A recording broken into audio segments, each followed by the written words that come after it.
The text message lit up my phone at 2:47 a.m., and even in my half-asleep state, I knew it would shatter everything I thought I knew about my life. Meet me at Sunrise Diner tomorrow at 8 a.m. There's something about David you need to know. Mom.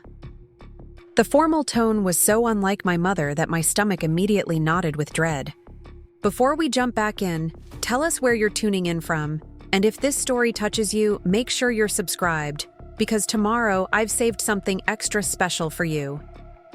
I stared at the glowing screen in our darkened bedroom, listening to David's steady breathing beside me, completely unaware that in less than 6 hours, I would discover that my sister Lisa had been sleeping with my husband for the past 8 months, and that this betrayal was just the tip of an iceberg that would nearly destroy my entire family. But what my sister and husband didn't know was that their affair would lead me to uncover financial secrets so devastating that I would ultimately hand Lisa everything she thought she wanted, along with a debt that would haunt her for the rest of her life. My name is Rachel Martinez, and this is the story of how losing everything I thought mattered helped me discover who I really was, underneath 23 years of trying to be the perfect wife, sister, and daughter. Before we jump back in, tell us where you're tuning in from, and if this story touches you, make sure you're subscribed, because tomorrow I've saved something extra special for you. I met David Carver when I was 22, and working as a junior graphic designer at a small marketing firm in downtown Portland. He was 30, confident, and had just started his own landscaping business, with big dreams of expanding into commercial property management. Everything about him seemed solid and dependable, from his calloused hands that spoke of honest work to his easy laugh that could fill a room. When he proposed after 18 months of dating, I felt like I was stepping into the life I'd always imagined for myself: suburban stability, financial security, and a partner who seemed genuinely committed to building something meaningful together. Lisa was my younger sister by 3 years, and from childhood, our relationship had been complicated by her natural charisma and my tendency toward responsibility. Where I was studious and careful, Lisa was spontaneous and magnetic. Our parents had always treated her like the family's shining star, while expecting me to be the reliable one who cleaned up messes and managed practical details. When I announced my engagement to David, Lisa was the first person to congratulate me, throwing her arms around both of us at the family barbecue where we shared our news. "I'm so happy for you, Rach," she'd whispered in my ear, and I remembered feeling grateful that she seemed genuinely excited rather than competitive about my happiness. The wedding was everything I'd dreamed of: a small ceremony at Laurelhurst Park followed by a reception at my parents' house in southeast Portland. Lisa was my maid of honor, radiant in the pale blue dress we'd chosen together, and she gave a toast that had everyone in tears about sisterly love and the importance of family.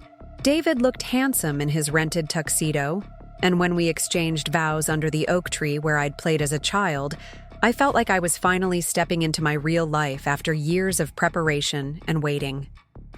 Our early years together were marked by the typical struggles of young marriage combined with the challenges of David's growing business.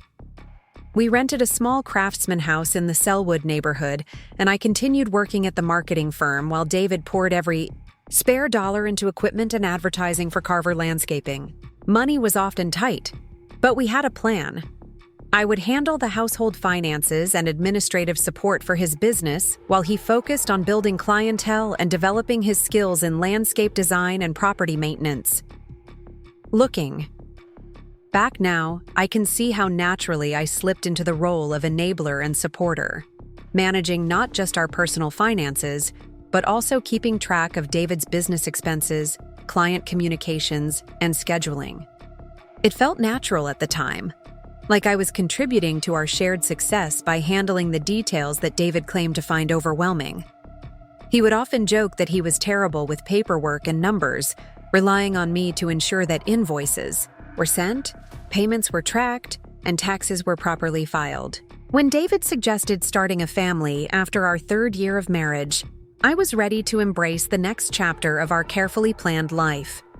Getting pregnant took longer than expected, involving months of temperature tracking and ovulation, kits that turned intimacy into a scientific project. When I finally saw those 2 pink lines on a pregnancy test, I felt a surge of joy mixed with relief that our timeline was finally moving forward according to plan. Emma was born on a rainy October morning after 14 hours of labor that left me exhausted but euphoric. David was an attentive father in those early weeks, taking turns with night feedings and diaper changes while his business operated on a reduced schedule during the slow winter months. But as spring arrived and his workload increased, I found myself managing most of the childcare along with my part-time return to work and continued administration of his business operations. The pattern that would define our marriage was established during Emma's first year. David working increasingly, long hours during peak season while I juggled motherhood, my career, and the growing administrative demands of Carver Landscaping. He would return home exhausted and covered in dirt, grateful for hot meals and clean clothes, but often too tired for meaningful conversation about anything beyond logistics and schedules. When Emma turned 2, we decided to try for another baby, hoping to give her a sibling and complete what we both envisioned as our ideal family size. The second pregnancy was more difficult, marked by severe morning sickness that lasted well into the second trimester and fatigue that made managing my existing responsibilities feel overwhelming. David was sympathetic, but seemed to assume that I would continue handling everything as I always had, perhaps with some temporary adjustments for physical discomfort.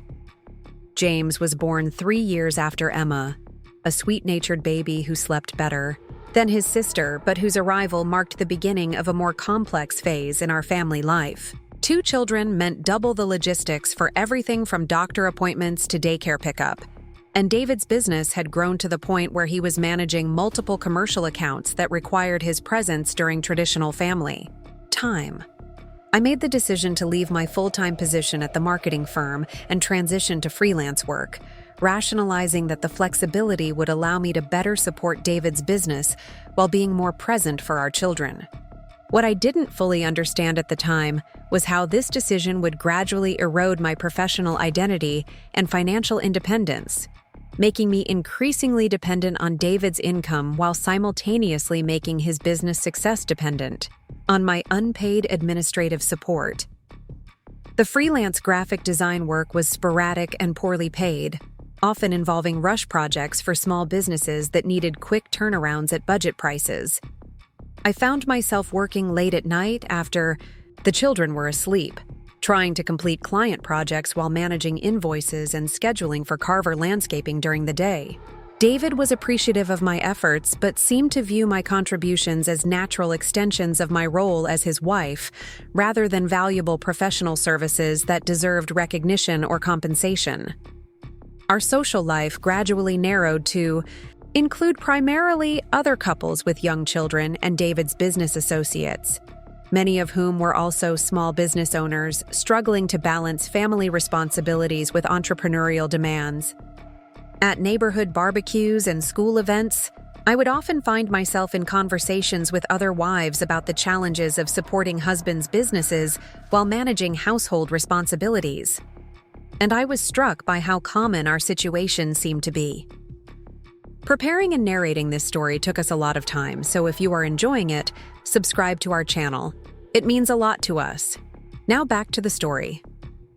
Lisa had moved to Portland 2 years after James was born, ostensibly to be closer to family and to pursue opportunities in the city's thriving restaurant scene.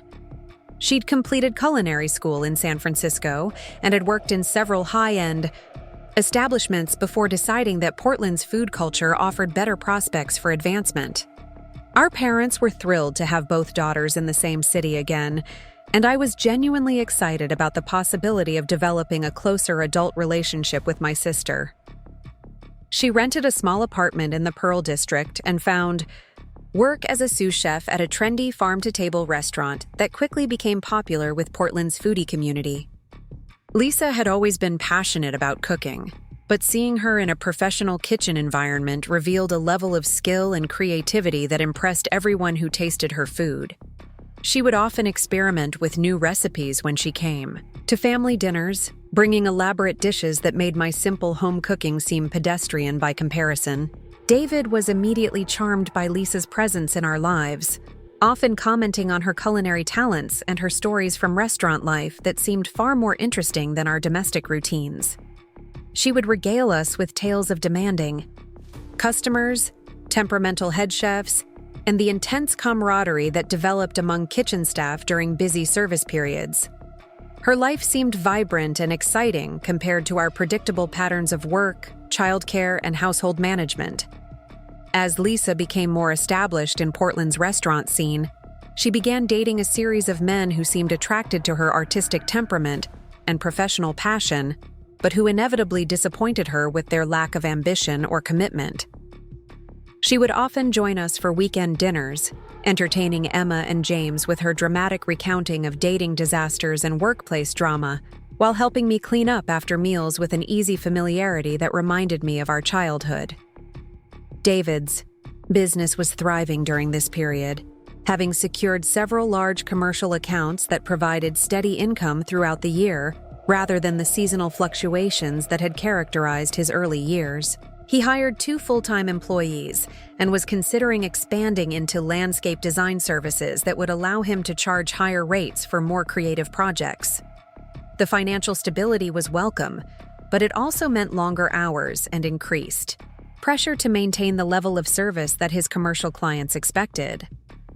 I found myself managing more complex administrative tasks as Carver Landscaping grew, including payroll processing, insurance documentation, and coordination with suppliers and subcontractors. What had started as simple invoice tracking had evolved into essentially serving as David's unpaid office manager while maintaining my freelance design work and primary responsibility for childcare and household management. The workload was exhausting, but David's appreciation for my contributions and our improved financial situation made the sacrifice seem worthwhile. Emma started kindergarten the year that Lisa moved to Portland, marking a significant transition in our family routines that required new logistics for school pickup, homework supervision, and coordination with other parents for playdates and birthday parties. James was 3 and attending preschool 3 days a week, giving me slightly more flexibility for client work and business administration, but the complexity of managing 2 children's schedules while supporting David's expanding business left little time for personal interests or self-care. Lisa often offered to help with childcare, and both Emma and James adored their fun aunt who would teach them cooking techniques and tell them stories about restaurant life that seemed exotic compared to their parents' more mundane occupations. She had a natural gift with children, engaging their curiosity and creativity in ways that made me feel slightly inadequate as a mother, despite my devoted attention to their daily needs and development. The first sign that something was changing in our family dynamic was subtle. David began mentioning Lisa more frequently in casual conversation, referencing her opinions about restaurants, local events, and even business decisions in ways that suggested they had been talking privately. When I asked about these conversations, he would explain that Lisa often called or texted with questions about Portland, or to share interesting things she'd learned at work, and that their exchanges had naturally evolved into broader discussions about various topics. I didn't think much of these interactions initially, assuming that Lisa was simply building closer relationships with all family members as she established her life in our city. David had always been sociable and enjoyed conversations with people who had different perspectives and experiences, so his interest in Lisa's restaurant stories and observations about Portland seemed natural rather than concerning.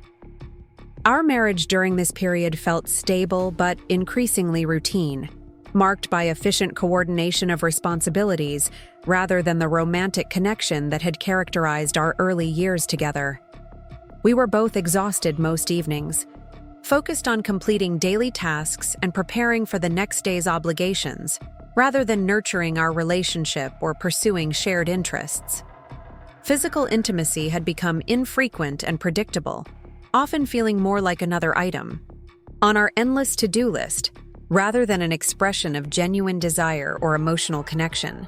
I began to notice that David seemed more energetic and engaged when Lisa was around, participating more actively in conversations and showing more interest in family gatherings than he typically demonstrated during our regular routines.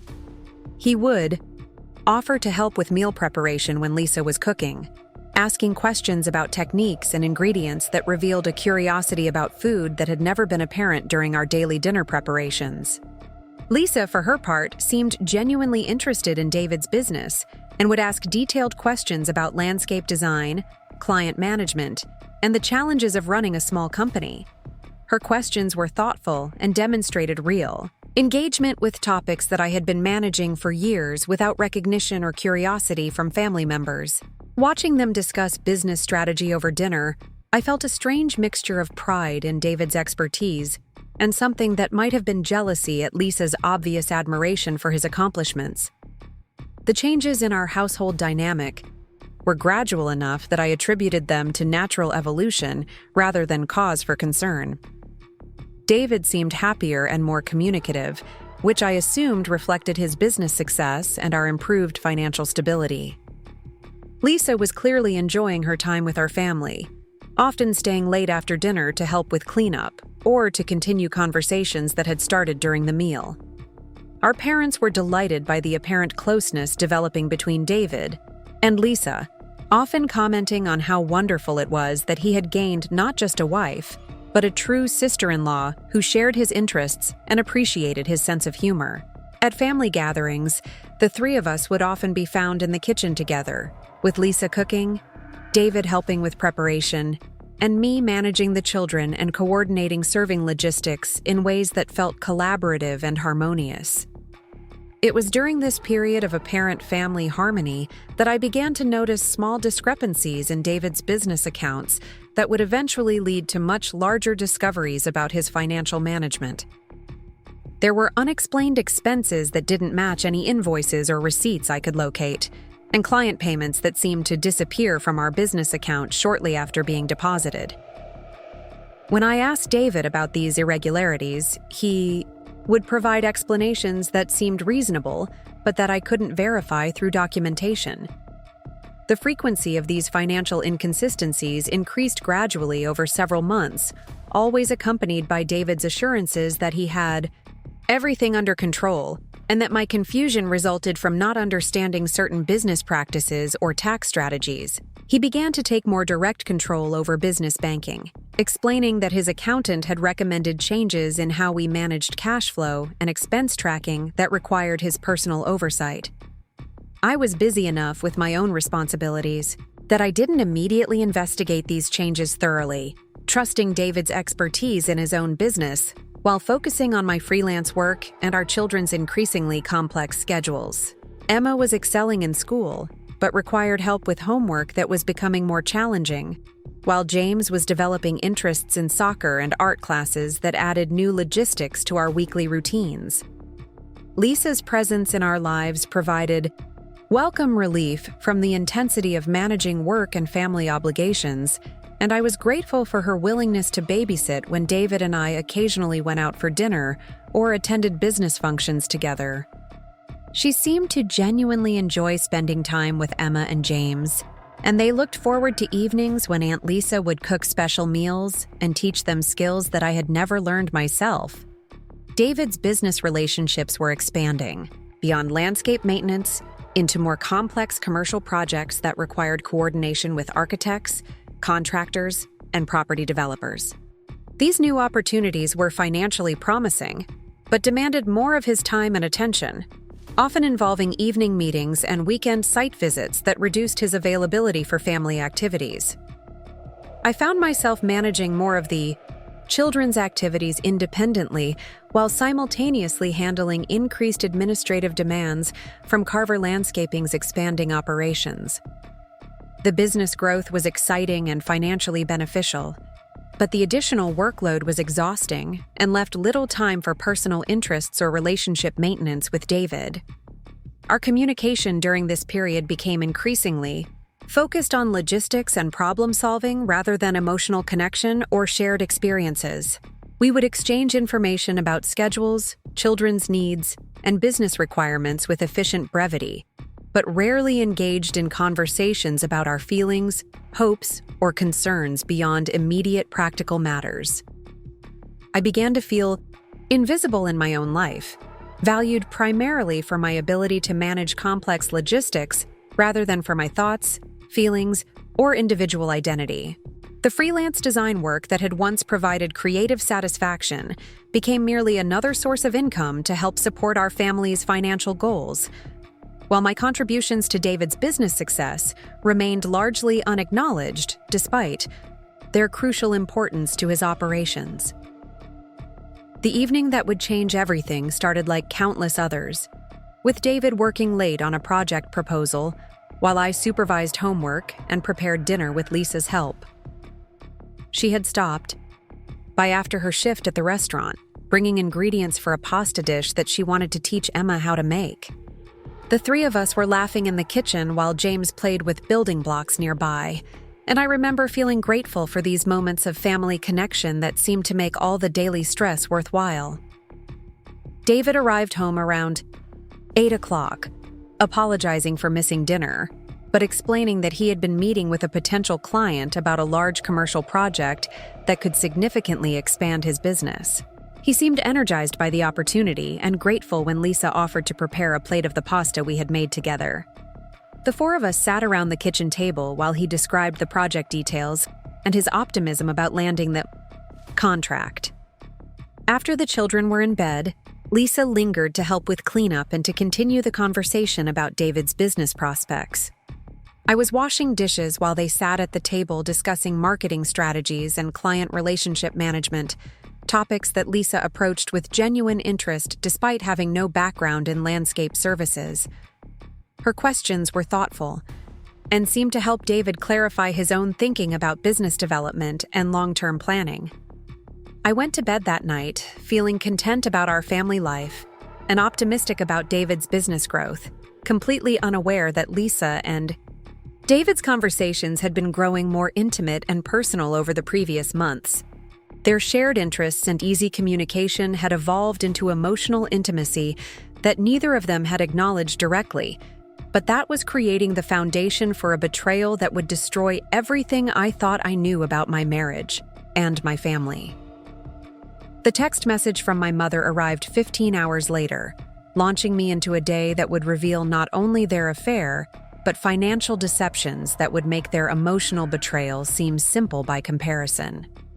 But that night, folding laundry and listening to David's steady breathing beside me, I felt grateful for the life we had built together and excited about the future we were planning. I had no idea that my sister and my husband had already begun, planning a different future that didn't include me. I walked into Sunrise Diner the next morning with my stomach churning and my hands trembling slightly as I pushed open the heavy glass door. The familiar smell of coffee and bacon grease that usually comforted me now made me feel nauseous. Mom was already there, sitting in our usual booth by the window, her coffee cup half empty and her face wearing an expression I'd never seen before. She looked older somehow, as if whatever she was about to tell me had aged her overnight. "Sit down, honey," she said without her usual warm greeting, and I knew with absolute certainty that my life was about to change forever. I slid into the vinyl seat across from her, my mind racing through possibilities, each one worse than the last. Was someone sick? Had Dad been in an accident?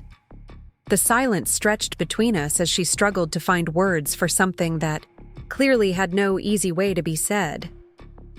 "I saw them together yesterday," she began, her voice barely above a whisper. "Lisa and David, at that little wine bar on Hawthorne Boulevard. They were holding hands across the table, and when they thought no one was looking, he kissed her."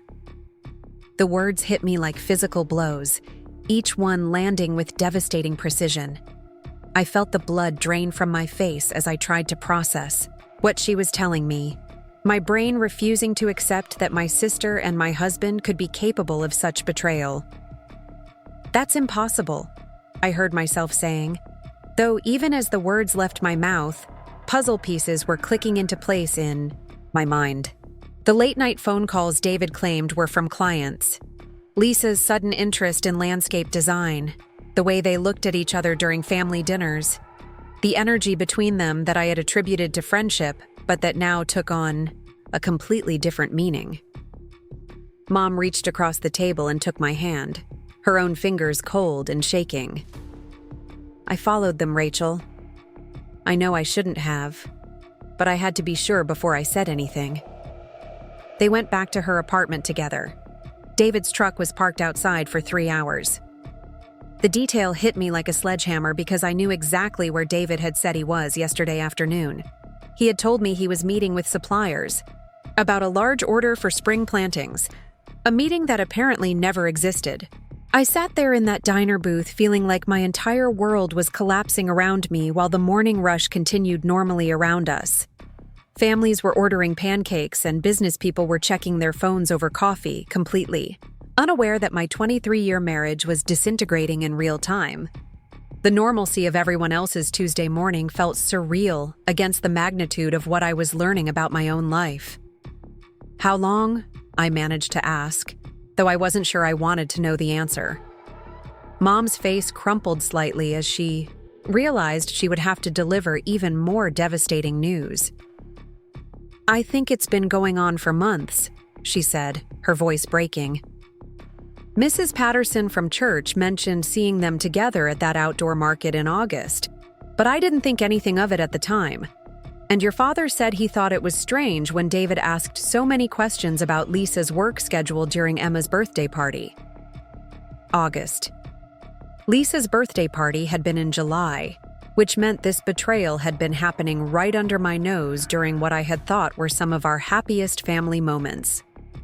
The waitress approached our table with the coffee pot, clearly recognizing that something serious was happening but maintaining professional distance as she refilled Mom's cup and offered me one. I declined, knowing that my stomach couldn't handle anything right now, and waited for her to move away before continuing this conversation that was destroying everything I thought I knew about my life. I have to confront them, I said, surprised by how steady my voice sounded despite the earthquake happening inside my chest. I have to hear it from their own mouths. But even as I said it, I knew that confrontation would only confirm what my heart already understood. The signs had been there for months, hidden in plain sight while I was too busy managing everyone else's needs to pay attention to what was happening in my own marriage. Mom nodded, her eyes filling with tears that she was trying hard to hold. I'm so sorry, honey. I didn't want to be the one to tell you this, but I couldn't let it continue without you knowing. You deserve so much better than this. Her words were meant to comfort, but they only highlighted how completely I had been betrayed by the two people I trusted most in the world. I drove home in a daze, my mind alternating between fury and disbelief as I tried to figure out how to handle this revelation. Part of me wanted to storm into the house and demand explanations, but another part of me needed time to process what I had learned before I said or did something I might regret. The children would be getting ready for school, and I couldn't bear the thought of them witnessing whatever confrontation was about to happen. David was in the kitchen when I arrived, standing at the counter in his work clothes with a cup of coffee and his phone, scrolling through messages with the casual ease of someone who had no idea his secret life was about to be exposed. He looked up when I walked in, offering the same distracted smile he'd given me every morning for years, completely unaware that everything between us had just changed forever. "How was breakfast with your mom?" he asked, returning his attention to his phone as he spoke. The casualness of his question, the complete normalcy of his demeanor while my world was falling apart, made me feel like I was living in some alternate reality where nothing was what it seemed to be. "Fine," I managed to say, though my voice sounded strange even to my own ears. "David, we need to talk tonight, after the kids are in bed." Something in my tone must have caught his attention because he looked up from his phone with a slightly puzzled expression. "Is everything okay? You seem upset about something." His concern appeared genuine, which made me wonder if he was really that good at compartmentalizing his life, or if he truly didn't understand the magnitude of what he had done to our family. How could someone carry on an affair for months while maintaining such perfect domestic normalcy? I spent the day in a strange state of suspended animation, going through the motions of my normal routine while my mind raced with questions and scenarios. I picked up James from preschool and Emma from elementary school, helped with homework, prepared dinner, and managed all the usual logistics of our family life while feeling like I was watching someone else's existence from the outside. Emma sensed that something was wrong and kept asking if I was feeling sick, her 6-year-old intuition picking up on the tension I was trying so hard to hide. I reassured her that I was just tired, which wasn't entirely untrue, though the exhaustion I felt was emotional rather than physical. James, at 3, was less perceptive, but still seemed to pick up on the unusual energy in the house, becoming more clingy than usual and asking repeatedly when Daddy would be home. David arrived at his normal time, around 6:30, with the tired satisfaction of someone who had put in a productive day of honest work. He kissed my cheek in greeting, the same casual gesture he'd performed thousands of times, but now it felt like a lie against my skin. Everything about our evening routine felt like theater, a performance of marital normalcy that was completely divorced from the reality of what our relationship had become. Dinner conversation was stilted, with me struggling to maintain normal responses while my mind replayed every interaction between David and Lisa over the past several months. How had I missed the signs? How had I been so blind to what was happening right in front of me? The guilt and self-doubt were almost as overwhelming as the betrayal itself. After the children were finally in bed, David and I sat in our living room in the same chairs we'd occupied for countless evening conversations about budgets, schedules, and future plans. The familiarity of the setting made what I was about to say feel even more surreal. This was where we'd discussed buying our house, where we'd planned our children's birthday parties, where we'd made decisions about his business expansion. Now, it would be where our marriage ended. "I know about Lisa," I said simply, watching his face for the reaction that would tell me everything I needed to know. The color drained from his features so quickly that I thought he might actually faint. His mouth opened and closed several times without any sound coming out, and his hands gripped the arms of his chair as if he needed physical support. "Rachel, I can explain," he said finally, but the words came out weak and unconvincing. "It's not what you think. We haven't done anything wrong." The lie was so blatant, so insulting to my intelligence after what Mom had witnessed, that I felt my composure finally crack. "Don't you dare lie to me anymore," I said, surprised by the strength in my own voice. "My mother saw you together yesterday. She saw you kiss her. She followed you to her apartment. So please don't insult me by pretending this is some innocent friendship." The evidence was overwhelming, and yet part of me had hoped he would somehow explain it all away, would provide some rational explanation that would allow our family to remain intact. David's shoulders sagged as he realized that denial was pointless. "How long has she known?" he asked. And I noticed that his first concern wasn't for my feelings or our marriage, but for how long his secret had been exposed. The selfishness of his reaction added another layer to my growing anger. "That's what you're worried about? How long people have known about your affair?" I stood up from my chair, unable to remain seated while we had this conversation. "How long has it been going on, David? How long have you been lying to me every single day while I've been supporting your business and raising our children?" 8 months, he admitted, his voice barely audible. "It started after the 4th of July barbecue at your parents' house. We were cleaning up together and we just started talking, really talking, and there was this connection." He was describing the beginning of their relationship like it was some romantic meet-cute rather than a betrayal that was destroying our family. "A connection," I repeated, the words tasting bitter in my mouth. "You felt a connection with my sister while I was inside putting our children to bed and cleaning up after the party I organized to celebrate our country's independence. How poetic."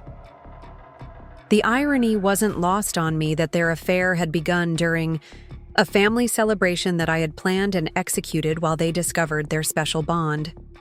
It wasn't supposed to happen, David continued, as if that somehow made it better. We tried to fight it, but we have so much in common. She understands me in ways that you and I lost years ago. We can talk for hours about everything and nothing. She makes me feel like myself again. His words cut deeper than I had expected, not just because of the betrayal they represented, but because of what they revealed about how he viewed our marriage. In his mind, our relationship had died years ago, killed by the mundane realities of mortgage payments and parent-teacher conferences and business administration. He had checked out emotionally while expecting me to continue managing all the practical aspects of our shared life. She understands you, I said slowly, trying to process the full scope of what he was telling me. My sister, who has known you for 5 years, understands you better than your wife of 23 years. The woman who has never been married, never raised children, never supported anyone through the challenges of building a business from nothing. She's the one who truly gets who you are. Rachel, please don't make this about Lisa. This is about us, about how we've grown apart over the years. We're like roommates who share responsibilities but don't really connect anymore. When was the last time we had a real conversation about something other than logistics and schedules? His attempt to blame our marital problems for his affair made me furious in ways I hadn't known I could feel. When was the last time you asked me about my thoughts or feelings or dreams? I shot back. When was the last time you showed any interest in who I am beyond my ability to manage your calendar and raise your children? You've been treating me like your personal assistant for years, while I convinced myself that I was being a supportive wife. The conversation continued for over an hour, with David alternating between attempts to justify his actions and expressions of remorse that felt hollow and performative. He kept returning to the theme of our lost connection, as if our emotional distance somehow excused his decision to seek intimacy with my sister rather than working to rebuild our marriage. What became clear during our discussion was that David had constructed an elaborate narrative in which he and Lisa were star-crossed lovers whose connection transcended ordinary relationships, while our marriage was portrayed as a dead partnership, maintained only for practical convenience and the children's welfare. He had romanticized his affair while demonizing our marriage in ways that allowed him to feel justified in his betrayal. "Are you in love with her?" I asked finally, dreading the answer but needing to understand the full extent of what I was dealing with. His hesitation told me everything before he even spoke. "Yes," he said quietly. "I think I am. I know that. Hurts you and I'm sorry, but I can't help how I feel. Being with Lisa makes me feel alive in ways I haven't felt in years. She sees me as the man I really am, not just the husband and father and business owner who never quite measures up to expectations." His confession was devastating, but it was also clarifying. This wasn't a midlife crisis or a temporary lapse in judgment that we might work through with counseling and commitment. David had fallen in love with my sister and had already emotionally divorced himself from our marriage while expecting me to continue playing the role of devoted wife and unpaid business manager. "What do you want to happen now?" I asked, surprised by how calm my voice sounded despite the emotional chaos I was experiencing. "Do you want a divorce so you can be with Lisa? Do you expect me to just quietly step aside while you two build a life together with my children calling their aunt their new stepmother?" "I don't know," he admitted. "I haven't thought that far ahead. We've been taking things day by day, just enjoying the connection we have without making long-term plans. Lisa doesn't want to hurt you or break up our family. She feels terrible about the situation, but she can't control her feelings any more than I can." The revelation that Lisa felt terrible about the situation while continuing to sleep with my husband added another layer of betrayal. She wasn't some innocent victim, swept away by uncontrollable passion. She was making deliberate choices to continue an affair that she knew was destroying her sister's marriage and family. "She feels terrible," I repeated, unable to hide my disgust. "So terrible that she's been coming to family dinners for months, playing with my children, helping me cook meals, all while carrying on this secret relationship with my husband. Her guilt must be absolutely overwhelming. David had no response to this, perhaps recognizing for the first time how completely their actions had violated every basic principle of family loyalty and trust. Or perhaps he was just tired of trying to justify the unjustifiable and wanted this conversation to end so he could return to the fantasy world where his affair was a beautiful love story rather than a destructive betrayal. I went to bed that night in our guest room, unable to bear the thought of sharing a bed with someone who had been lying to me for 8 months while I supported his business and managed our family life.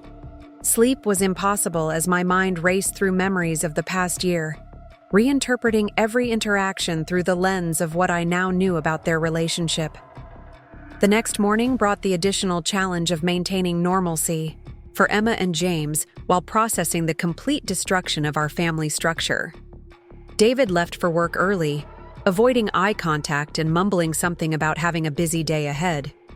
I wondered if he was planning to see Lisa, to tell her about our conversation and make plans for whatever came next in their relationship. Emma asked again if I was feeling okay, her young face showing genuine concern for the mother who usually had everything under control. I hugged her tightly, breathing in the scent of her strawberry shampoo and trying not to think about how this betrayal would affect her sense of security and trust in the adults who were supposed to protect her world. James was his usual cheerful self, chattering about his plans to build a fort with his blocks and asking if Aunt Lisa would be coming for dinner soon. The innocent question hit me like a punch to the stomach, reminding me that my children loved their aunt and had no idea that she had been systematically destroying their family for the past 8 months. I spent the day trying to maintain my regular routine while my mind raced with practical questions about what would happen next. How would we tell the children? How would we divide assets and custody? How would I manage financially if David left? The practical aspects of divorce seemed overwhelming, especially when added to the emotional devastation of betrayal by both my husband and my sister.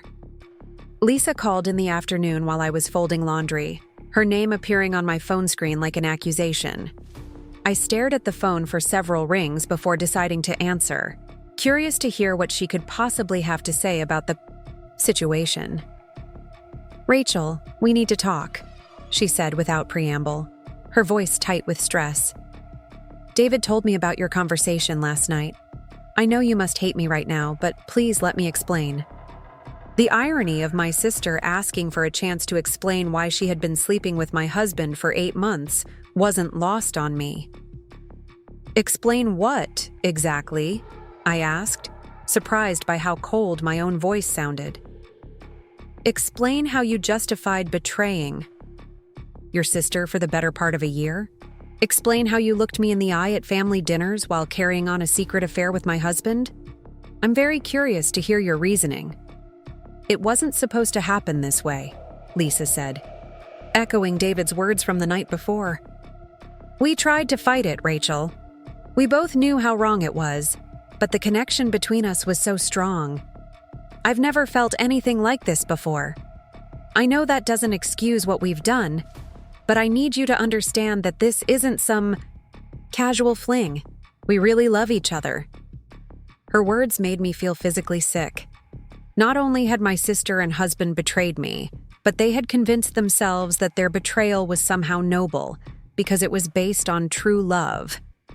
They had romanticized their affair to the point where they seemed to believe they were the victims of uncontrollable passion rather than two adults who had made deliberate choices to destroy a family. "You love each other," I said slowly. "How wonderful for you both. I'm sure our children will be thrilled to learn that their aunt and father have found true love together.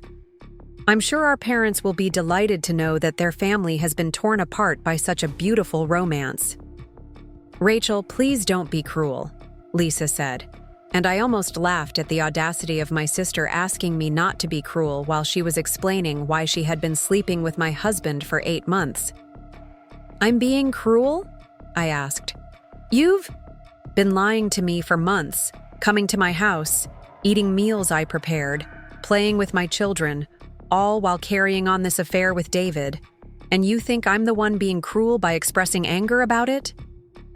The conversation deteriorated from there, with Lisa alternating between attempts to justify her actions and expressions of remorse that felt as hollow as David's had the night before. She kept returning to the theme of uncontrollable love, as if her feelings for David somehow excused the betrayal of every family bond and sisterly loyalty. What became clear during our conversation was that Lisa and David had constructed an elaborate fantasy in which they were tragic lovers, whose connection transcended ordinary moral considerations. They had convinced themselves that their affair was somehow different from garden-variety adultery because of the intensity of their feelings for each other. "What do you want to happen now?" I asked, echoing the question I had posed to David the night before. "Do you want him to leave me and our children so you two can play house together? Do you expect me to just quietly disappear while you take over my life?" "I don't want to take over your life," Lisa protested. "I never wanted to hurt you or the children, but I can't help how I feel about David, and he can't help how he feels about me. We're trying to figure out how to handle this situation in a way that causes the least damage to everyone involved." The idea that they were trying to minimize damage while continuing their affair was so absurd that I actually laughed out loud. "You're trying to minimize damage by continuing to sleep together while lying to everyone about it? That's your strategy for protecting our family?" "We haven't made any decisions about the future," Lisa said. "We're just taking things one day at a time and trying to figure out what's right for everyone." The passivity of their approach, the way they were allowing their affair to continue while avoiding any responsibility for making difficult decisions, highlighted their fundamental selfishness and cowardice. I ended the call feeling even more disgusted than I had after my conversation with David. At least he had admitted that he was in love with Lisa and wanted to be with her. Lisa was still pretending that they were somehow going to find a solution that wouldn't hurt anyone, as if their affair existed in some magical realm where actions didn't have consequences. That evening, David came home with flowers and a bottle of wine, apparently believing that romantic gestures might somehow repair the damage that 8 months of systematic betrayal had done to our marriage.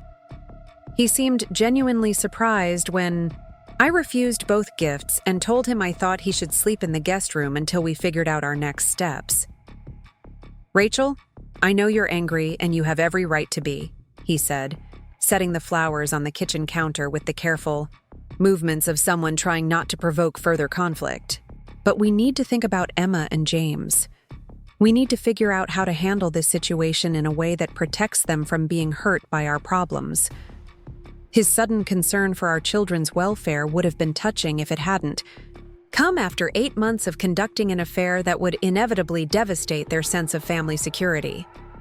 The man who had been willing to risk everything for secret meetings with my sister was now lecturing me about protecting our children from the consequences of his choices. "You should have thought about Emma and James before you started sleeping with my sister," I replied.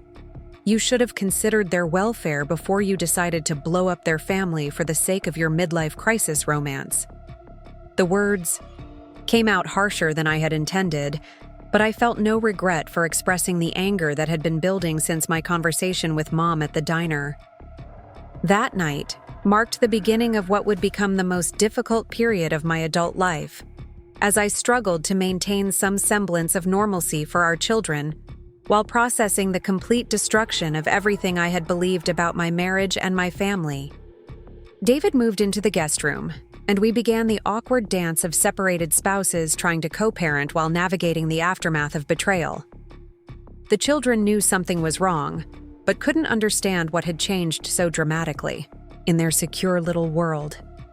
Emma became clingy and anxious, asking repeatedly if Mommy and Daddy were going to get divorced like her friend Sarah's parents had.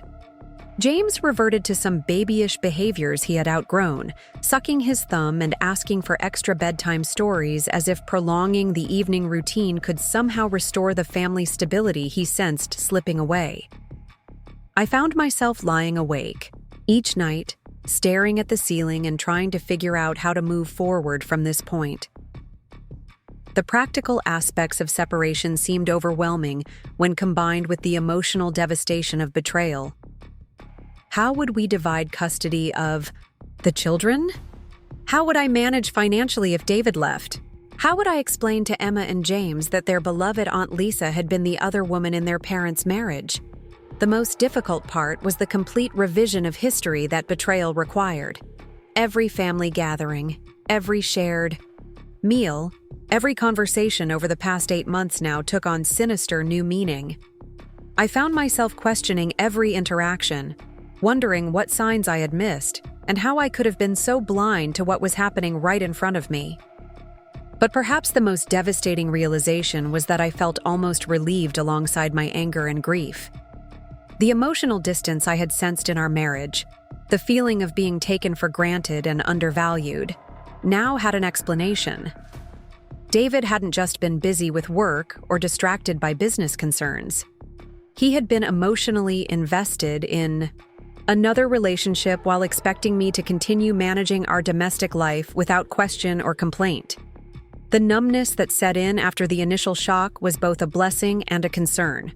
I moved through my days with mechanical efficiency, taking care of the children and maintaining household routines while feeling disconnected from my own emotions. Friends and neighbors noticed that something was wrong, but I wasn't ready to explain the situation, especially when I didn't yet know how it would resolve. 2 weeks after the revelation, as I sat in my car after dropping Emma at school and James at preschool, I realized that I was faced with a choice that would define the rest of my life. I could fight for my marriage, attempt to rebuild trust and emotional connection with a man who had betrayed me with my own sister. Or I could accept that our relationship was over and begin the difficult process of creating a new life for myself and my children.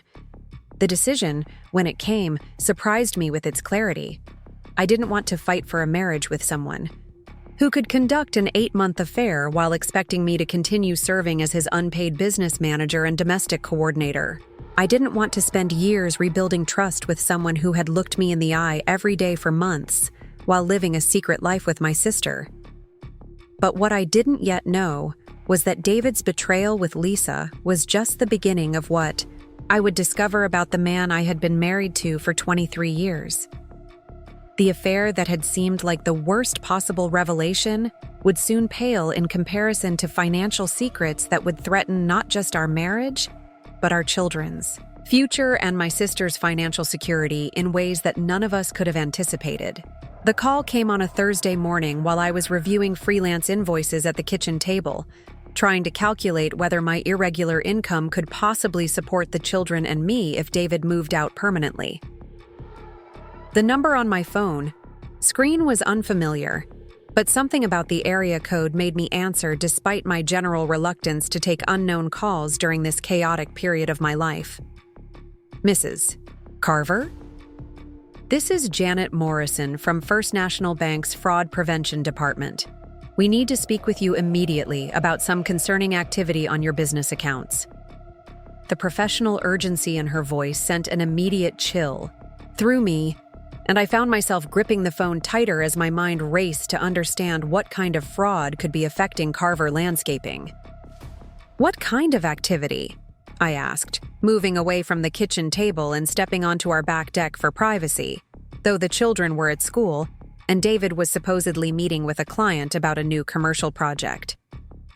The morning was crisp and clear, the kind of October day that usually filled me with optimism about the changing season, but now everything felt ominous and uncertain. Ma'am, I'd prefer to discuss this in person if possible. There are some financial irregularities that require immediate attention, and we need to verify some transactions and account access with you. Can you come to our downtown branch this morning? The formal tone and her reluctance to discuss details over the phone suggested that whatever they had discovered was serious enough to require face-to-face discussion. I agreed to meet her at 11 o'clock, giving me just enough time to arrange childcare with my neighbor Mrs. Chen and to prepare myself mentally for what was clearly going to be another devastating revelation about my supposedly stable family life. The drive downtown through Portland's morning traffic gave me time to wonder what kind of fraud could have affected David's business accounts and why the bank was calling me rather than him. Janet Morrison turned out to be a woman in her 50s, with steel gray hair and the kind of professional demeanor that suggested she had delivered bad financial news to countless families over her career. Her office was small but efficiently organized, with charts and graphs on the walls that spoke to her expertise in detecting financial irregularities and protecting bank customers from various forms of fraud. "Mrs. Carver, thank you for coming in so quickly," she began, gesturing for me to sit in the chair across from her desk. "I need to ask you some questions about your role in Carver Landscaping's financial management before we discuss what we've discovered." Her preliminary questions seemed routine, asking about my access to business accounts, my involvement in financial decision-making, and my knowledge of the company's standard banking practices. What emerged during our conversation was that I had been listed as a co-owner and signatory on all of Carver Landscaping's business accounts since David had incorporated the company 8 years earlier. This gave me legal authority to access financial records and make decisions about business banking, even though David had gradually taken over most of the day-to-day financial management during the past 2 years. "Mrs. Carver, we've identified what appears to be systematic embezzlement from your business accounts over the past 18 months, Janet said, spreading several printed bank statements across her desk. "Someone with account access has been transferring funds to external accounts and creating false documentation to cover the missing money." The numbers she showed me were staggering. Over $70,000 had been siphoned from Carver Landscaping's operating accounts through a series of transfers that had been disguised as legitimate business expenses, equipment purchases that never happened, supplier payments for materials that were never delivered, and consultant fees for services that appeared to be completely fictional. "Who has access to these accounts besides you and your husband?" Janet asked, though I could see from her expression that she already suspected David was responsible for the missing money. The sophistication of the fraud scheme suggested someone with intimate knowledge of the business's operations and banking procedures. "Only David and me," I replied, my voice sounding strange in my own ears as I tried to process what she was showing me. "But David handles most of the banking now. I haven't reviewed the statements in detail for several months." The admission made me feel foolish and negligent, though I realized that David had deliberately taken over financial management to hide his theft from me. Janet walked me through the evidence methodically, showing how the fraudulent transactions had been carefully timed to avoid detection during busy periods when cash flow was naturally irregular. David had used his knowledge of seasonal business patterns to steal money during times when the missing funds would be less noticeable among legitimate expenses and payments. "Mrs. Carver, I have to ask whether you've noticed any unusual personal spending or lifestyle changes that might be connected to this missing money," Janet said gently, clearly recognizing that this revelation was devastating for someone who had been completely unaware of her husband's criminal activity. I thought about David's recent purchases that had seemed slightly extravagant, but not concerning enough to question.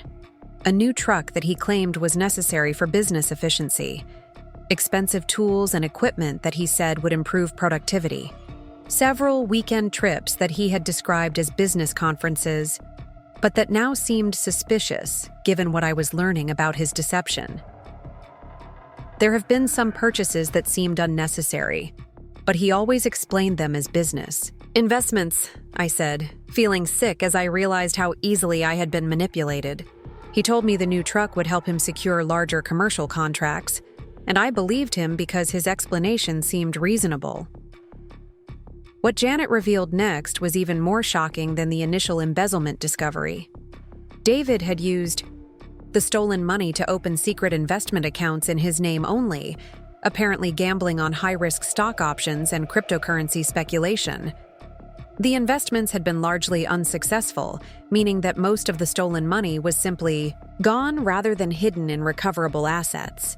"We're talking about potential criminal charges," Janet explained as the scope of David's financial crimes became clear.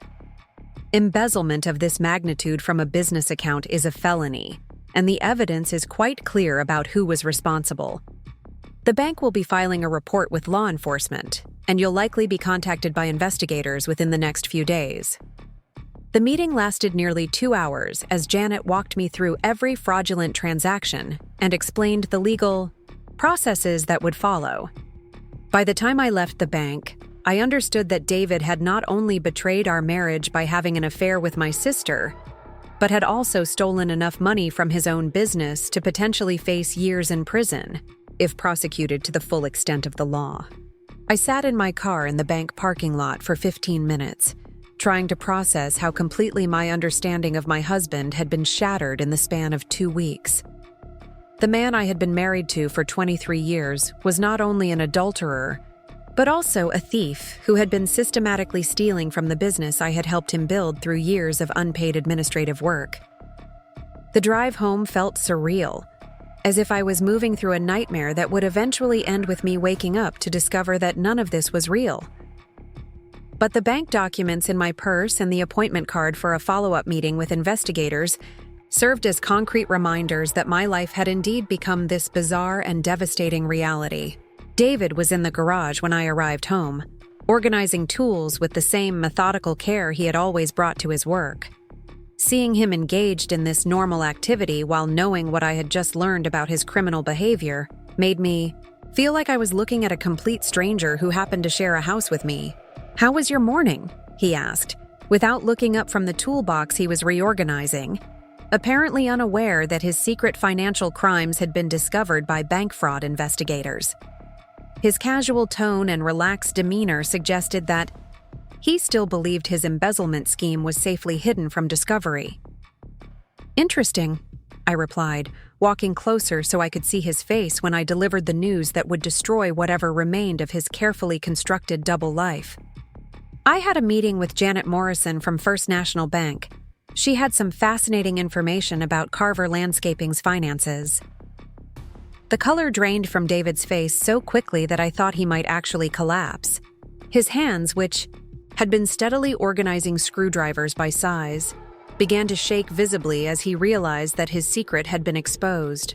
The transformation from casual confidence to panic was so dramatic that I almost felt sorry for him despite my fury about what he had done. "Rachel, I can explain," he said, echoing the same words he had used when I confronted him about the affair. But this time, his voice carried a desperation that made it clear he understood the magnitude of legal and financial consequences he was facing. "Explain what exactly?" I asked, surprised by how calm my voice sounded despite the rage building inside me. "Explain how you stole $70,000 from your own business? Explain how you created false documentation to hide the theft? Explain how you gambled our money on cryptocurrency while I was working for free to support your company?" David's attempts to justify his actions were pathetic and contradictory, alternating between claims that he had intended to pay the money back and assertions that his investments would have been profitable if market conditions had been different. He seemed to believe that his good intentions somehow mitigated the criminal nature of embezzling from business accounts. "I was trying to make more money for our family," he said finally, the excuse sounding hollow even to his own ears. "The landscaping business has limited growth potential, and I thought if I could make some smart investments, we could achieve real financial security instead of just scraping by every year." "So you decided to steal money from the company I've been managing for free for 8 years, I replied, my voice getting louder as my composure finally cracked. "You took money that belonged to our business, money that we needed for equipment and payroll and operating expenses, and you gambled it away on get-rich-quick schemes without telling me anything about it." What emerged during our confrontation was that David's financial crimes had been motivated by the same insecurity and inadequacy that had driven him into an affair with my sister. He felt like he wasn't successful enough, wasn't providing enough for our family, wasn't living up to some imaginary standard of masculine achievement that required him to be wealthy rather than just comfortable. "You don't understand the pressure I'm under," David said, his voice taking on a whining quality that I had never heard before. Everyone expects me to be this successful businessman, but landscaping is seasonal work with limited profit margins. I see other guys my age buying expensive houses and taking elaborate vacations, and I felt like I was failing you and the kids by not being able to provide that kind of lifestyle. His self-pity was infuriating, especially when combined with the revelation that he had risked our family's financial security to chase some fantasy of easy wealth. The man who had been lecturing me about protecting our children from the consequences of our marital problems had been gambling with money that directly affected their future well-being. So your solution was to steal from your own business and lie to your wife about it, I said. And when that didn't work out the way you planned, you started an affair with my sister to make yourself feel better about your failures. Is that an accurate summary of your decision-making process over the past year and a half? David had no response that could possibly justify his actions, and I could see him mentally calculating the legal and financial consequences he was about to face. Embezzlement charges, business bankruptcy, potential prison time, and the complete destruction of his reputation in the local business community, where he had spent 15 years building relationships and credibility. "What happens now?" he asked finally, apparently realizing that his criminal activity would have consequences far beyond our marital problems. The bank would be filing reports with law enforcement, investigators would be contacting both of us, and there would likely be criminal charges that could result in significant prison time. "Now you get to explain to Emma and James why Daddy might be going to jail," I said, surprised by how little sympathy I felt for his predicament. "Now you get to figure out how to pay back $70,000 that you stole and gambled away. Now you get to deal with the consequences of your choices instead of expecting me to fix everything for you."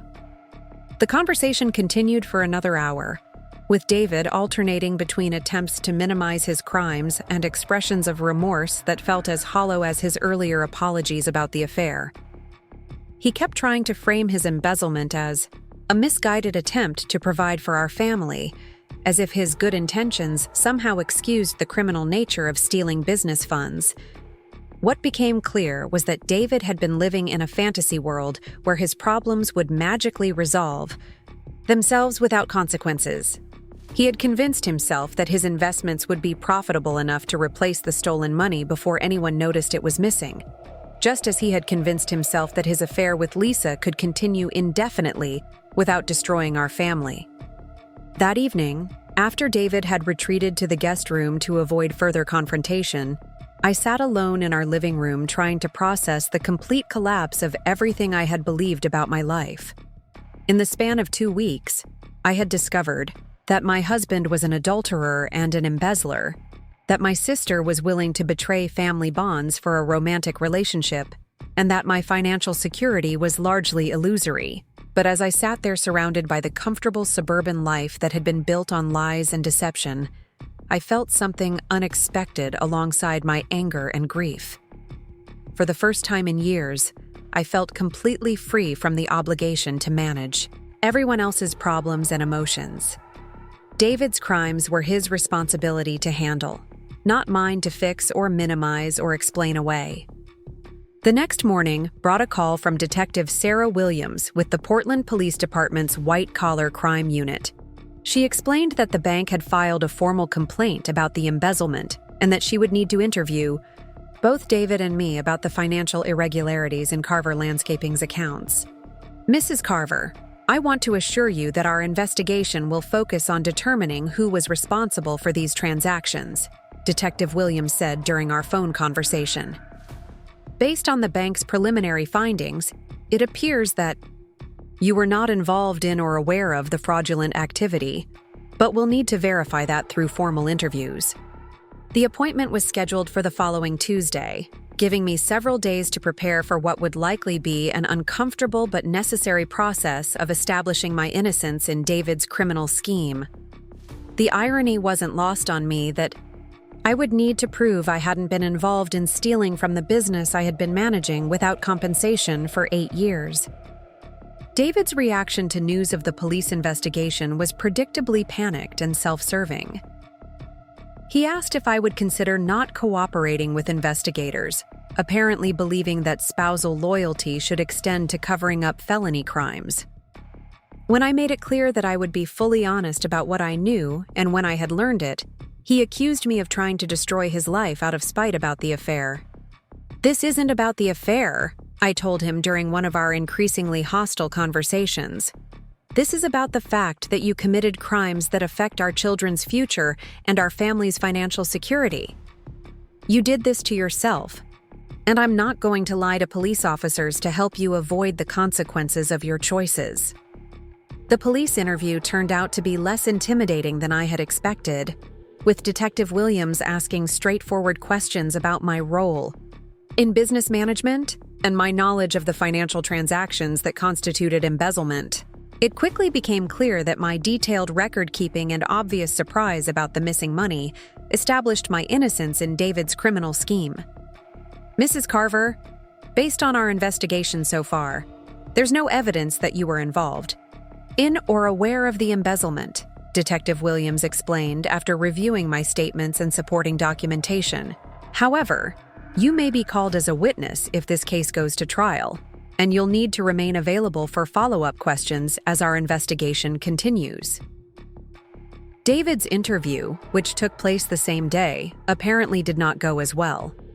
Detective Williams informed me that he had initially attempted to deny responsibility for the missing money, then had tried to claim that his investment activities were legitimate business expenses rather than personal speculation.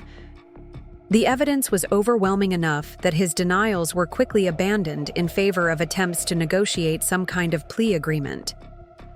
2 days after the police interviews, I received a call that would change my perspective on everything that had happened over the past month.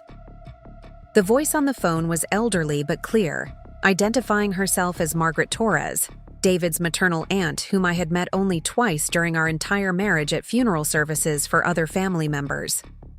"Rachel, dear, I hope you don't mind me calling, but I heard about David's troubles through the family grapevine, and I have some information that you need to know," she said without preamble. "I've been trying to decide whether to get involved, but I think you deserve to understand the full scope of what you're dealing with." Aunt Margaret explained that David had contacted her 6 months earlier, asking for a substantial loan to cover what he described as temporary cash flow problems in his business. She had declined to lend him money, but their conversation had revealed financial pressures and decision-making patterns that now made sense in light of his embezzlement and affair. He told me that he felt like he was drowning in responsibilities and expectations, she said. He talked about feeling inadequate compared to other men his age, and about how he thought his family would be better off without him. At the time, I thought he was just going through a difficult period. But now I wonder if he was already planning to abandon everything. What Aunt Margaret revealed next was even more disturbing than David's earlier expressions of inadequacy and self-pity. During their conversation, he had mentioned meeting someone who understood him better than his family did. Someone who made him feel like he could be himself without judgment or criticism. The timeline of his comments suggested that his affair with Lisa had been a significant factor in his decision to embezzle money from the business. "I think he was planning to leave you and start over with this other woman," Aunt Margaret said gently. The money he stole, the way he talked about feeling trapped by his current life, the comments about finding someone who really understood him, it all suggests that he was preparing for some kind of escape from his marriage and responsibilities. Her insight reframed David's crimes in a way that made them seem even more calculated and selfish than I had initially understood. He hadn't stolen money in a misguided attempt to provide for our family. He had stolen money to fund a new life with my sister while leaving me to deal with the financial and legal consequences of his criminal behavior. "There's something else you need to know," Aunt Margaret continued. "David asked me about the inheritance laws in Oregon, specifically about whether debts incurred by one spouse could affect the other spouse's assets in case of divorce. I didn't think much about it at the time, but combined with everything else, it suggests he was planning this whole situation very carefully. The revelation that David had been researching legal strategies for protecting assets during divorce proceedings while simultaneously embezzling money and conducting an affair was the final piece of evidence I needed to understand the true scope of his betrayal. He hadn't just made impulsive bad decisions. He had systematically planned to abandon our family while sticking me with the financial and legal consequences of his crimes. That evening, I called Lisa for the first time since our confrontational conversation weeks earlier. Her phone went straight to voicemail, but I left a message asking her to call me back because there were things about David that she needed to know before making any decisions about their future together. She returned my call the next morning, her voice wary and defensive as if she expected me to berate her again about the affair. Instead, I calmly explained what I had learned about David's embezzlement, his failed investments, and the criminal charges he was likely to face. The silence on the other end of the phone stretched for nearly a minute as she processed this information. "You're lying," she said finally. "David would never steal money from his own business. He's too honest and hardworking to do something like that. You're just trying to turn me against him because you can't accept that our marriage is over." Her immediate denial and accusation that I was fabricating evidence of David's crimes revealed how completely he had manipulated her understanding of their situation. Just as he had hidden his financial crimes from me while expecting me to manage his business administration, he had hidden the truth about his embezzlement from Lisa while convincing her that their affair was a beautiful love story. "Lisa, I'm not lying about this," I said, surprised by how patient my voice sounded despite her accusation. "The bank has documentation of every fraudulent transaction. The police have interviewed both of us. David is going to be charged with felony embezzlement, and he's probably going to prison. You can verify any of this information with public records if you don't believe me." The conversation that followed was painful, but necessary as I watched my sister's romantic fantasy about David crumble under the weight of reality. She had believed his claims that our marriage was loveless, and that I was a controlling wife who didn't appreciate his efforts to provide for our family. The discovery that he was actually a criminal who had been stealing from his own business while conducting their affair forced her to confront how thoroughly she had been deceived. "But he told me he was planning to leave you and start over with." "Me?" Lisa said, her voice breaking as she realized how naive she had been about David's true character and intentions. "He said he was just waiting for the right time to tell you about us so we could be together openly." I explained what I had learned from Aunt Margaret about David's research into divorce law and asset protection, suggesting that his real plan had been to disappear with the stolen money while leaving both Lisa and me to deal with the aftermath of his crimes. His affair with my sister hadn't been a genuine love story. It had been part of his strategy for escaping responsibility for his financial crimes. "He was using you, Lisa," I said as gently as I could manage. "He was using our affair to justify his decision to steal money and abandon his family. When the embezzlement was discovered and the criminal charges were filed, he was planning to disappear and leave both of us to clean up the mess he created." The realization that she had been manipulated and deceived just as thoroughly as I had been seemed to devastate Lisa in ways that my earlier anger about their affair had not. She had genuinely believed that David loved her and wanted to build a life together, not understanding that she was simply a convenient excuse for his criminal behavior and planned abandonment of responsibility. By the end of our conversation, Lisa was crying and apologizing not just for the affair, but for being so blind to David's true character that she had allowed herself to become complicit in his deception. She promised to end their relationship immediately and to cooperate with any legal proceedings that might require her testimony about his behavior and statements during their affair. "Rachel, I'm so sorry," she said through her tears. "I thought I knew him, but I was just seeing what he wanted me to see. I should have realized that a man who would cheat on his wife might also be capable of other kinds of betrayal." Her apology felt genuine in ways that David's had not, perhaps because she was another victim of his manipulation rather than the primary perpetrator of the crimes and deception. But the damage to our sisterly relationship would take years to repair, if it could be repaired at all. And I wasn't ready to offer forgiveness for betrayals that had nearly destroyed my family's stability and security. The following week brought news that David had been formally charged with embezzlement and would be appearing in court to enter a plea. His attorney was already discussing plea bargain options that might reduce his potential prison sentence in exchange for cooperation with financial recovery efforts and full admission of responsibility for his crimes. I attended the court hearing, not out of support for David, but because I needed to understand the legal processes that would determine my family's future. Watching him stand before a judge to answer charges for embezzling from the business I had helped him build was surreal and heartbreaking, the final confirmation that our marriage was truly over. Emma and James knew that something serious was happening but didn't understand the full scope of their father's crimes and betrayals. I had told them that Daddy had made some bad decisions and might have to go away for a while, but I was waiting until the legal proceedings were further along before explaining the complete truth about why their family was falling apart. The most difficult part of this entire ordeal was watching my children lose their sense of security and stability while trying to protect them from information that would devastate their trust in the adults who were supposed to keep them safe. Emma, at 6, was old enough to sense that our family structure was changing permanently, while 3-year-old James was confused by his father's absence and the tension that seemed to permeate our house. As I sat in that courtroom watching David face the consequences of his choices, I realized that his betrayals had inadvertently given me something I hadn't even known I wanted: complete freedom from the obligation to manage and enable his irresponsible behavior. For 23 years, I had been supporting, organizing, and facilitating his success while sacrificing my own professional development and personal interests. Now, for the first time since we had been married, I was facing the future as an independent person rather than as David Carver's wife and unpaid business manager.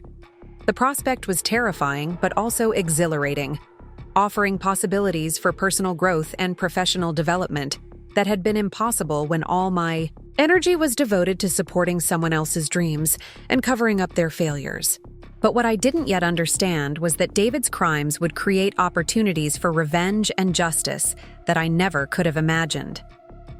The financial devastation he had caused would soon provide me with the perfect opportunity to give Lisa exactly what she thought she wanted, along with consequences that would teach both of them the true cost of their betrayal. The phone call from David's attorney came on a rainy Wednesday morning in November, 3 weeks after his arraignment and 2 days before he was scheduled to enter his plea. Rachel Martinez had been representing David through the criminal proceedings, and his voice carried the weary tone of someone delivering news that no one wanted to hear. "Mrs. Carver, I need to discuss some developments in your husband's case that will significantly impact your family's financial situation," he said without preamble. "David has agreed to plead guilty to all charges in exchange for a reduced sentence, but there are some additional debts that have come to light during our investigation of his finances." I settled into my kitchen chair with a cup of coffee, bracing myself for whatever new revelations would further complicate the wreckage of our family's stability. Over the past month, I had become accustomed to receiving devastating news through phone calls, and Richard's formal tone suggested that this conversation would follow that pattern. "What kind of additional debts?" I asked, though I suspected that nothing David had done would surprise me anymore. The man who had stolen $70,000 from his own business while conducting an affair with my sister was clearly capable of financial deceptions that extended far beyond what we had already discovered. "Your husband took out several high-interest personal loans over the past 18 months using falsified income documentation," Richard explained. "He also maxed out multiple credit cards that were opened in his name only, and there are gambling debts to private parties that total approximately $43,000. The numbers he recited felt abstract and unreal, like statistics from someone else's financial disaster rather than debts that would affect my children's future. But as Richard continued explaining the full scope of David's financial crimes and irresponsible borrowing, I began to understand that our family's financial situation was far worse than even the embezzlement had suggested. In total, David's criminal activity and debt accumulation has created obligations of approximately $160,000, Richard said. The business assets and your joint marital property will likely be insufficient to cover these debts, which means you may face personal bankruptcy even though you weren't involved in creating these obligations. The prospect of losing our home, our savings, and our financial stability because of David's crimes filled me with a rage that was different from the anger I had felt about his affair with Lisa. This wasn't just betrayal of our marriage. It was the deliberate destruction of our children's security and my ability to provide for their basic needs. What happens to Emma and James if we lose the house? I asked, focusing on the practical implications rather than the emotional devastation of David's choices. What happens to their college savings? What happens to our retirement accounts? Richard's explanation of Oregon's debt and divorce laws was complex, but the basic message was clear. David's criminal debts could potentially consume most of our marital assets, leaving me with primary custody of our children, but minimal financial resources to support them. The irony that his affair with my sister would result in their financial devastation alongside my own wasn't lost on me. There is one option that might protect some of your assets, Richard said carefully. If you file for divorce immediately and can demonstrate that David's debts were incurred without your knowledge for non-marital purposes, you might be able to claim some protection under Oregon's innocent spouse provisions. The legal strategy would require me to document my lack of involvement in David's financial crimes while simultaneously proving that his spending was related to personal activities rather than legitimate family expenses. The affair with Lisa, which had seemed like a separate betrayal from his embezzlement, would actually become crucial evidence that his debt accumulation was motivated by personal rather than family interests. I'll need detailed records of his spending patterns, evidence of his affair, and documentation of your lack of knowledge about his criminal activities, Richard continued. The stronger we can make the case that he was acting purely in his own interests, the better chance you have of protecting some assets for yourself and the children. After ending the call with Richard, I sat in my kitchen staring out at the gray November sky and trying to process how completely David had destroyed not just our marriage, but our entire financial future. The man who had claimed to love Lisa enough to risk everything had actually risked her future security alongside my own, creating debts that would follow both of us for years. But as I contemplated the devastating scope of David's betrayal, an idea began forming in my mind that would allow me to turn his crimes into an opportunity for the perfect revenge. If David's debts were going to destroy someone's financial future, perhaps I could ensure that the burden fell on the person who had chosen to build a relationship with a married man rather than on the innocent children who deserved protection from their father's choices. That afternoon, I called Lisa for the first time since our conversation about David's criminal charges. Her voice was subdued when she answered, lacking the confidence and vibrancy that had always characterized her personality. The discovery that she had been manipulated by a criminal had clearly shaken her sense of judgment and self-worth. "Rachel, I'm glad you called," she said immediately. "I've been wanting to talk to you about everything that's happened. I know my apology doesn't fix anything, but I need you to know how sorry I am for all of this. I should have seen what David really was instead of believing his lies about your marriage."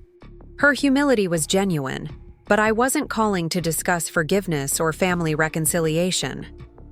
I had a proposition that would solve my financial problems while giving Lisa exactly what she had claimed to want during their 8-month affair. "Lisa, I've been thinking about our situation, and I have an idea that might help both of us move forward," I said, keeping my voice neutral and businesslike.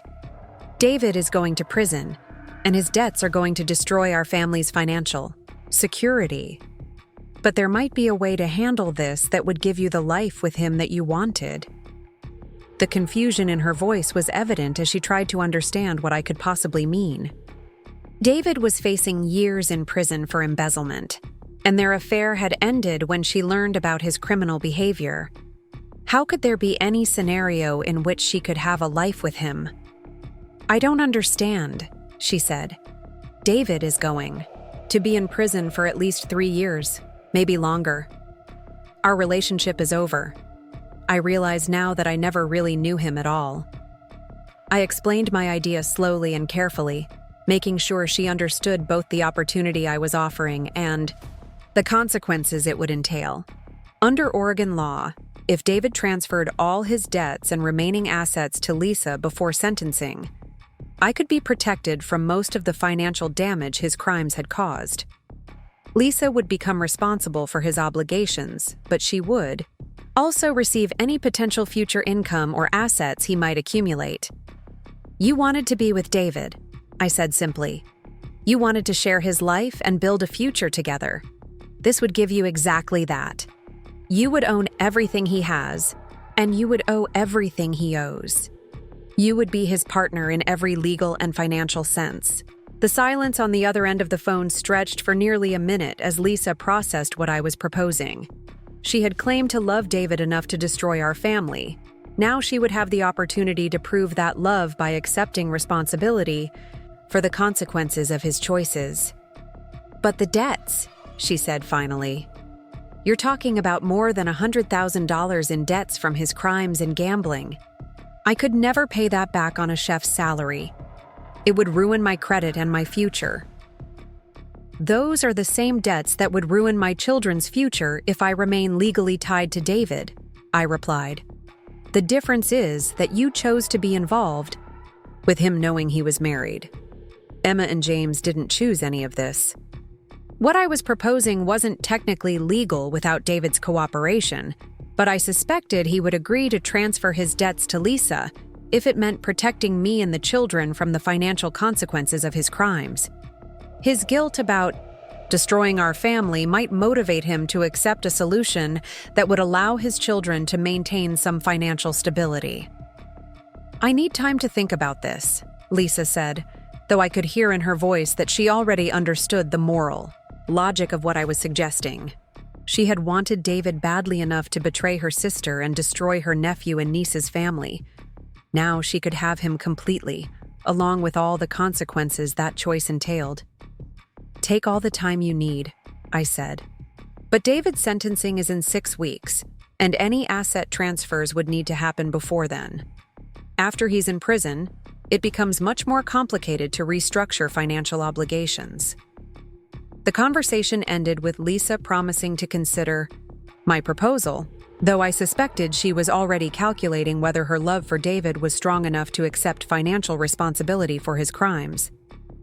The romantic fantasy of their affair would be tested by the practical reality of poverty, debt collection, and social judgment. 3 days later, I received a call from someone I hadn't expected to hear from again. Detective Sarah Williams explained that their investigation into David's financial crimes had uncovered evidence of additional illegal activity that would affect the criminal charges he was facing. "Mrs. Carver, we've discovered that your husband was involved in a money laundering scheme with several other small business owners in the Portland area," she said. "He was using Carver Landscaping's accounts to move money for clients who were evading taxes and hiding assets from creditors." The revelation that David's crimes extended beyond embezzling from his own business added another layer of legal jeopardy that could significantly increase his prison sentence. Money laundering charges carried federal penalties that would keep him incarcerated for much longer than the 3 to 5 years we had expected for simple embezzlement. "How does this affect the financial obligations he's created?" I asked, thinking about my proposal to Lisa and wondering whether additional criminal charges would complicate the debt transfer strategy I had been considering. "The money laundering charges will likely result in additional asset forfeiture requirements," Detective Williams explained. "Any property or money that can be connected to his illegal activities will be seized by federal authorities, which might actually reduce the personal debts that affect your family's finances." The possibility that federal asset forfeiture might eliminate some of David's gambling and credit card debts was encouraging, but it also meant that Lisa would be accepting responsibility for obligations that might change significantly before David's sentencing. The uncertainty added another element of risk to a proposition that was already financially devastating. That evening, I sat down with Emma and James to have the conversation I had been dreading since David's arrest. They needed to understand why Daddy wouldn't be living with us anymore and why we would be moving to a smaller house in a different neighborhood. Daddy made some very bad choices that hurt other people, I explained, trying to find words that would help them understand, without destroying their ability to maintain some positive memories of their father. He took money that didn't belong to him, and now he has to go to jail to face the consequences of what he did. Emma's 6-year-old mind grasped the basic concept immediately, though her questions revealed how the situation challenged her understanding of right and wrong. But why would Daddy steal money? We already had enough money for food and toys in our house. The innocent logic of her question highlighted how unnecessary David's crimes had been. We hadn't been wealthy, but we had been comfortable and secure. His stealing had been motivated by greed and inadequacy rather than actual financial need, making his betrayal even more senseless and destructive. James, at 3, was more concerned with practical questions about whether Daddy would be coming home for dinner and whether they would still go to the park together on weekends. His inability to understand permanent consequences made the conversation heartbreaking in different ways, as I tried to explain that Daddy would be gone for a very long time.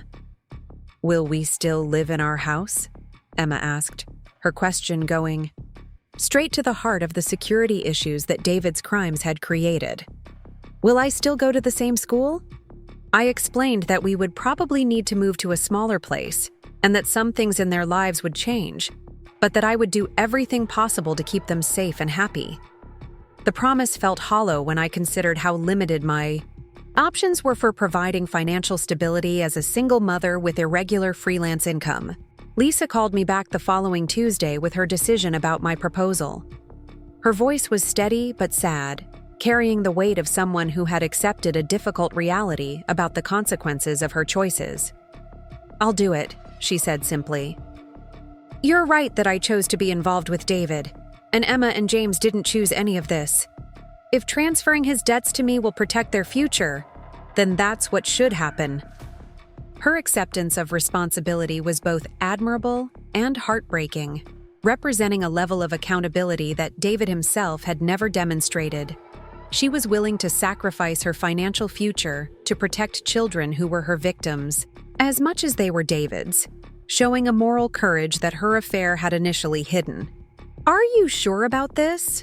I asked, wanting to be certain that she understood the magnitude of what she was accepting. "We're talking about debts that could take decades to repay on a chef's salary. This decision will affect every aspect of your life for years to come." "I know," she replied. "But I destroyed your marriage and your family's stability because I believed David's lies about your relationship. The least I can do is accept responsibility for the financial damage instead of letting it fall on innocent children." The conversation that followed was practical and businesslike as we discussed the legal procedures for transferring David's assets and debts to Lisa before his sentencing. Richard Martinez would need to coordinate with Lisa's attorney to ensure that the transfers were properly documented and legally binding. "Rachel, I know this doesn't fix what I did to our family," Lisa said as our call was ending. "But I hope someday you might be able to forgive me for being so blind and selfish. I loved him, but that doesn't excuse the choices I made." Her apology felt genuine in ways that David's never had, perhaps because she was backing up her words with actions that would cost her decades of financial hardship. But forgiveness was something I wasn't ready to offer, even to someone who was accepting such devastating consequences for her betrayal. David's reaction to our debt transfer plan was complex and revealing. When Richard Martinez explained that Lisa had agreed to accept responsibility for his financial obligations in exchange for his cooperation in protecting my assets, David's first response was concern for Lisa's welfare rather than gratitude for her sacrifice. "She can't handle those kinds of debts," he told Richard during one of their attorney-client meetings. "Lisa doesn't understand money or business. She'll be destroyed by the collection agencies and credit problems. There has to be another way to handle this." His concern for the woman who had participated in betraying our marriage, while showing no similar worry about how his crimes would affect his own children, revealed priorities that confirmed how completely he had abandoned his responsibilities as a father and husband. "David, Lisa is an adult who is making an informed decision," Richard explained. "She understands the financial consequences, and she's choosing to accept them in order to protect your children's future. You should be grateful for her willingness to sacrifice her financial security for their benefit." But David's objections to the debt transfer weren't motivated by gratitude or concern for justice. They were motivated by his continued desire to protect Lisa from consequences, while allowing those same consequences to devastate his children's future. Even facing prison time for his crimes, he was still prioritizing his affair partner over his family. The legal procedures for transferring David's assets and debts took 3 weeks to complete, requiring coordination between multiple attorneys, bank officials, and court administrators. The complexity of the process highlighted how thoroughly David's criminal activity had contaminated every aspect of our family's financial life. Lisa's attorney insisted on detailed documentation of David's debts and assets to ensure that she understood exactly what she was accepting. The final accounting revealed gambling debts of $47,000, credit card obligations of $31,000, personal loans totaling $28,000, and potential restitution requirements for his embezzlement conviction that could reach an additional $50,000. "Ms. Martinez, I have to advise you again that these obligations could bankrupt you," her attorney said during the final signing meeting. "Even with aggressive payment plans, you're looking at decades of financial hardship. Are you certain this is the decision you want to make?" Lisa's response was calm and resolute, showing a strength of character that her affair had initially concealed. "I made choices that hurt innocent people," she said. "I need to accept responsibility for those choices instead of letting children suffer for mistakes they didn't make." The irony of the situation wasn't lost on me as I watched my sister sign documents that would impoverish her for decades in order to protect the family she had helped David destroy. Her willingness to sacrifice her financial future was admirable, but it couldn't repair the emotional damage her betrayal had caused to our relationship. David's sentencing hearing took place on a cold December morning, with federal prosecutors presenting evidence of money laundering that resulted in a 7-year prison sentence rather than the 3 to 5 years we had originally expected. The additional charges meant that Emma and James would be teenagers before their father was released, fundamentally altering their childhood in ways that no financial settlement could address. I attended the hearing with Lisa, both of us needing closure on this chapter of our lives. David looked older and smaller in his orange jumpsuit, diminished by the consequences of choices that had seemed manageable when he was making them in secret. When given the opportunity to address the court before sentencing, David offered an apology that felt more genuine than any of his previous attempts at remorse. "I destroyed my family and betrayed everyone who trusted me because I was too weak and selfish to face my problems honestly," he said. "I take full responsibility for my crimes, and I understand that no amount of time in prison can undo the damage I've caused." His acknowledgement of responsibility was too late to prevent the consequences of his choices, but it provided some closure for the legal proceedings and allowed us to begin moving forward with our separate lives. David would serve his sentence, Lisa would spend decades paying his debts, and I would focus on rebuilding a stable life for Emma and James. The asset transfer had protected our house from seizure, allowing me to maintain some stability for the children while I worked to rebuild our financial security through increased freelance work and eventual full-time employment. The graphic design skills I had maintained throughout our marriage became crucial for supporting our reduced but manageable lifestyle. Lisa moved to a small apartment in a less expensive neighborhood, taking a second job as a weekend catering coordinator to help manage David's debt payments. Our relationship remained strained and formal, limited to brief conversations about practical matters when family events required our presence in the same location. Emma adjusted to her father's absence with remarkable resilience, though she occasionally asked questions about when he would be coming home that reminded me how completely his crimes had altered her understanding of family and security. James, being younger, adapted more easily to our new routines, though he sometimes mentioned missing his father during quiet moments. 6 months after David's sentencing, I received a letter from him in prison that provided insight into his perspective on everything that had happened. His handwriting was careful and deliberate, as if he had spent considerable time crafting his words. "Rachel, I know my apologies can't change anything, but I need you to understand that my crimes were motivated by fear and inadequacy, rather than malice toward you or the children," he wrote. I felt like I was failing as a provider and husband, and instead of working to improve our relationship, I made selfish choices that destroyed everything I claimed to value. His letter continued with expressions of gratitude for Lisa's willingness to accept his debts and protect our children's financial future. She didn't have to sacrifice her security for Emma and James, but she chose to take responsibility for consequences that should have been mine alone. I hope someday you can both forgive me for the damage I caused through my weakness and deception. The letter provided some closure, but it also highlighted how David's crimes had been motivated by pride and insecurity rather than genuine hardship or desperation. He had risked everything because he couldn't accept being ordinary, preferring financial crime and adultery to honest communication about his feelings of inadequacy. 2 years after David's sentencing, I encountered Lisa at Emma's school holiday program, the first time we had been in the same place since the legal proceedings concluded.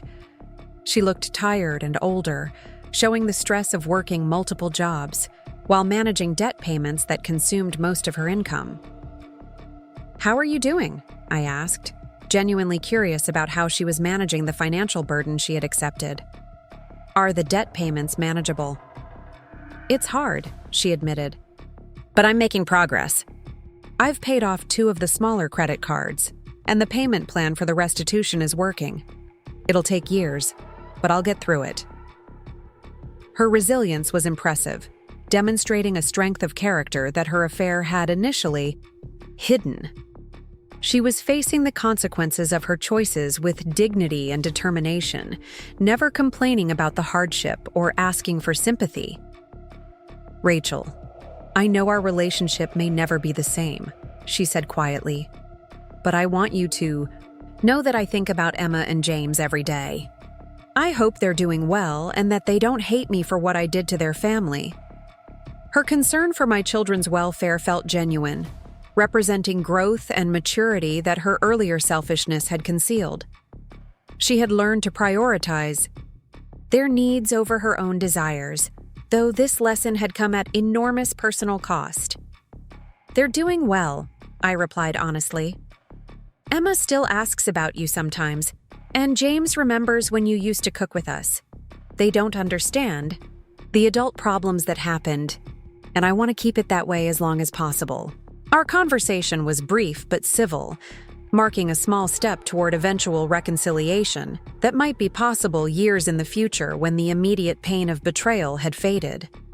Lisa had paid a steep price for her mistakes, and her willingness to sacrifice her financial future for my children's benefit had earned a measure of respect, if not forgiveness. 3 years after David's sentencing, Emma and James had adapted to our new life with remarkable resilience. Emma excelled in school and had developed interests in art and music that reflected her creative personality. James was thriving in elementary school, showing aptitude for science and mathematics that reminded me of my own academic interests. Our financial situation had stabilized through my increased freelance work and a part-time position with a marketing firm that offered flexibility for parenting responsibilities. The house that the asset transfer had protected provided stability and continuity that helped the children maintain their sense of security despite their father's absence. David's letters from prison arrived monthly, filled with updates about his rehabilitation programs and expressions of pride in his children's accomplishments. I shared edited versions of his letters with Emma and James, allowing them to maintain some connection with their father while protecting them from details about his crimes. "Mommy, when Daddy comes home, will our family be the same as before?" Emma asked during one of our bedtime conversations, her question revealing the complexity of emotions she was processing about her father's eventual release. "No, honey. Our family will be different," I replied honestly. "Daddy will always be your father and he loves you very much. But he won't be living with us anymore. Sometimes families change in ways that are sad but necessary." The conversation reminded me how David's crimes had fundamentally altered our family structure in ways that would never be fully repaired. Even after his release from prison, he would remain a peripheral figure in his children's lives, visiting, occasionally but never again serving as a daily presence in their development. As I tucked Emma into bed that night, I reflected on how the complete destruction of my marriage had ultimately led to a life that was more authentic and fulfilling than the comfortable deception I had been maintaining for years. David's betrayal had forced me to discover strengths and capabilities I hadn't known I possessed. The woman who had spent 23 years managing someone else's life and career while sacrificing her own ambitions had been replaced by someone who made decisions based on her own values and goals. The liberation was worth the pain it had cost to achieve. Lisa continued paying David's debts with determination and grace, never asking for sympathy or assistance, despite the obvious strain of managing multiple jobs while maintaining payment schedules that left little money for personal needs. Her sacrifice had protected my children's future while demonstrating a level of accountability that David himself had never shown. 5 years after David's sentencing, as I watched Emma perform in her school's spring concert and James demonstrate his science fair project, I understood that their father's crimes had inadvertently given them something valuable: a mother who was fully present and engaged rather than distracted by managing someone else's problems and failures. The betrayal that had seemed like the end of everything had actually been the beginning of a life that was honest, independent, and focused on what truly mattered. David and Lisa had thought they were getting away with something, but their affair had ultimately freed me from a marriage that was slowly suffocating my authentic self. The perfect revenge had been giving Lisa exactly what she thought she wanted: complete responsibility for David Carver and all the consequences that choice entailed. She had wanted him badly enough to destroy a family. Now she owned every aspect of his failures and would spend decades paying for the privilege. Justice, I discovered, sometimes looked exactly like getting what you asked for. Up next, you've got 2 more standout stories right on your screen. If this one hit the mark, you won't want to pass these up. Just click and check them out.